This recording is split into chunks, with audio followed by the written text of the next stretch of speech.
Ready to dive into a topic that's close to my heart. Leadership, but not the kind they teach in those stuffy old textbooks. We're talking about connected leadership, and our guide is Kerry S. Campbell's book, Connected Leadership, the key to success in a 21st century company. And let me tell you, Campbell doesn't waste any time before shaking things up. Forget those outdated notions of leadership being about titles or corner offices. Okay, I'm intrigued. So if it's not about all that, what is connected leadership about? It's about engagement, about building genuine connections with the people you work with. Okay, I like the sound of that. But before we get too far into it, tell us a bit about the author. Why should we listen to what Kerry S. Campbell has to say? Well, Campbell's been in the trenches, so to speak, for over 15 years, working with Fortune 500 companies. Oh, wow. So we're talking big leagues. Absolutely. And it's not just about working with those companies either. Campbell's been coaching C-suite execs, helping them develop their leadership skills. Okay, so this isn't just some theoretical framework. It's battle-tested advice.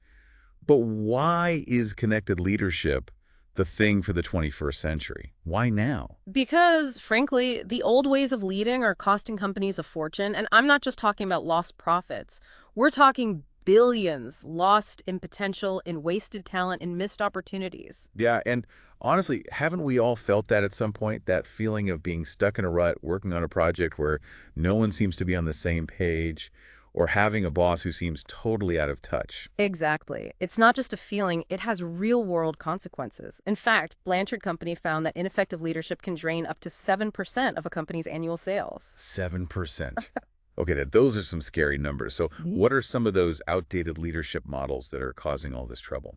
Well, we could start with the classic. Hierarchical leadership, top-down command and control. Ah, yes, the old military model. That rigid structure might have worked during the Industrial Revolution, but things have changed, haven't they? Totally. It's a whole new ballgame out there. Exactly. The workforce has evolved, especially with millennials coming into the picture. They've grown up in a connected world, and they expect that same level of connection and engagement in the workplace. It's not enough to just bark orders anymore, right? Exactly.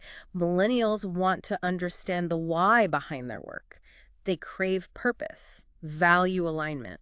And if they don't find it, they're not afraid to walk away. Okay, so we've talked about the limitations of the old top-down approach. What about something like matrix leadership? It seems like that would be more in line with today's fast-paced, collaborative work environments. You'd think so, right? But in practice, it often falls short. Everyone's on multiple teams, juggling multiple projects. It can be chaotic. So what's the problem? It sounds great on paper. The problem is that people can end up feeling like just another cog in the machine, another resource to be allocated. I can see how that would be demotivating. You lose that sense of ownership, of being valued for your unique contributions. And that's when morale takes a nosedive. You know, some studies suggest that up to 70% of IT projects using the matrix leadership model fail. 70%. That's a staggering statistic. Okay, so maybe self-organizing teams are the answer? More autonomy, more freedom? Even self-organizing teams need a shared vision, a sense of connection to truly thrive. Campbell argues that connection is the glue that holds everything together, even in the most autonomous environments. So we've established that the traditional leadership playbooks are starting to show their age. Where does connected leadership come in to fill those gaps? Connected leadership is all about adapting to the realities of the 21st century workplace. Campbell lays out a framework of 12 learnable characteristics. Learnable. That's encouraging. So these aren't just innate qualities that some people are born with. Not at all. These are skills and behaviors that anyone can develop, regardless of their current role or level of seniority. Now that's something I can get behind. Give us a taste of what those characteristics are. What are we talking about here? So, are you ready to hear about some of these game-changing characteristics? Let's start with one that really resonated with me. Actively seeking feedback. And I'm guessing this goes way beyond just putting up a suggestion box, right? You got it. It's not about passively waiting for feedback to trickle in. It's about creating a culture where feedback is actively sought out, valued, and acted upon. So it's about making people feel heard, like their opinions actually matter. Exactly. And, you know, sometimes the most valuable insights come from the most unexpected places. I can imagine. Okay, what else? What's another one of these connected leadership superpowers? How about this? Focusing on strengths. Okay, love that. Instead of trying to fix everyone's weaknesses, let's build on what they're naturally good at. Right. Imagine a workplace where everyone gets to play to their strengths, where they feel energized and excited about the work they're doing because it aligns with their natural talents and passions. That sounds amazing. Who wouldn't want to work in an environment like that? What else you got? All right, one more. And this one is crucial in today's rapidly changing world. Embracing change. Oh, change. The one constant, right? Exactly. Yeah. A connected leader doesn't just survive change, they embrace it. They see it as an opportunity for growth, for innovation. So instead of being the one who's freaking out when things change, they're the calm in the storm. Precisely. They provide a sense of stability and direction, guiding their team through those inevitable periods of uncertainty. Okay, these are all great concepts, but I'm always eager to see the rubber meet the road, so to speak. Got any real-world examples of how these characteristics actually play out? Remember how we talked about that statistic about ineffective leadership potentially costing companies up to 7% in lost sales? Yeah, that was a real eye-opener. Campbell illustrates this with a great example of a sales team that was struggling with inconsistent pricing across different regions. Oh, that sounds like a recipe for disaster. Right. And imagine the old school approach, the leader coming in and just dictating a new pricing strategy from on high. Yeah, not exactly the best way to build morale or get buy-in. Exactly. But a connected leader would take a very different approach. They'd start by actively seeking feedback from the sales team. The people on the front lines who are actually dealing with those pricing challenges day in and day out. You got it. By listening to their experiences, their insights, the leader can then start to co-create a solution that works for everyone. So it's not about having all the answers. It's about asking the right questions and creating a space for collaborative problem solving. Okay, what about another example? I'm sure Campbell has tons of great stories. Oh yeah, there are so many good ones. Okay. There's one that comes to mind about an executive who was tasked with resolving a major conflict between two departments. Ooh, that's always a tough spot to be in. Right. And you can imagine all the different ways that could go wrong. But this Yeah. executive, he really took that focusing on strengths characteristic to heart. Instead of just picking someone based on seniority or job title, he thought about the specific strengths needed to resolve the conflict. Exactly.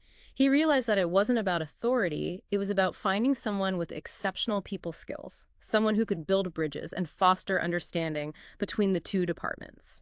So did he end up picking someone from one of the departments involved in the conflict? Actually, no. He ended up finding the perfect candidate in a completely different department, someone who wasn't even directly involved in the conflict, but had a knack for bringing people together. Wow, that's a great example of how focusing on strengths can lead to unexpected, really innovative solutions.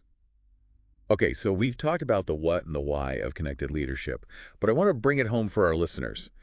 Why should they, our amazing listeners, care about all of this? How can they benefit from these ideas even if they're not in leadership positions themselves? That's such an important point. Connected leadership isn't just for CEOs and executives. It's about showing up as your best self no matter where you are in your career.